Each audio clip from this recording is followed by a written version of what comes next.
डिनरसाठी काही स्पेशल भाजी जर करायची असेल ना, तर आजची ही काजू आणि खसखसची भाजी एकदा तुम्ही ट्राय करा. तुम्हाला नक्की आवडेल. चला तर कशी बनवायची ते बघूया. त्यासाठी कांदा, टोमॅटो, खडे मसाल्यांमध्ये फक्त वेलची आणि थोडेसे मिरे घेतले आहेत. ते सगळं भाजून घेतलं, काढून घेतलं आणि आता काजू पण छान तळून घ्यायचे आहे. आता कढईमध्ये थोडंसं तेल वाढवायचं, त्यामध्ये तमालपत्र घालायचं, कांदा टोमॅटोची बारीक पेस्ट तयार करून ती यामध्ये घालायची, छान परतवायची आणि इथे आपण खसखस बारीक करून घेतलेली आहे, जी मी 2 तास आधी भिजत घातली.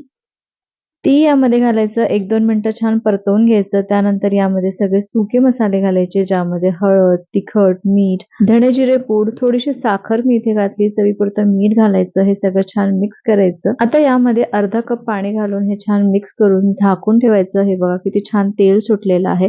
आता तुम्ही यामध्ये हे तळलेले काजू घालायचे आहे आणि जशी कन्सिस्टन्सी पाहिजे तशी भाजीची कन्सिस्टन्सी ठेवायची आणि आता सगळ्यात शेवटी कसुरी मेथी, गरम मसाला आणि कोथिंबीर घालून ही मस्त भाजी सर्व्ह करायची.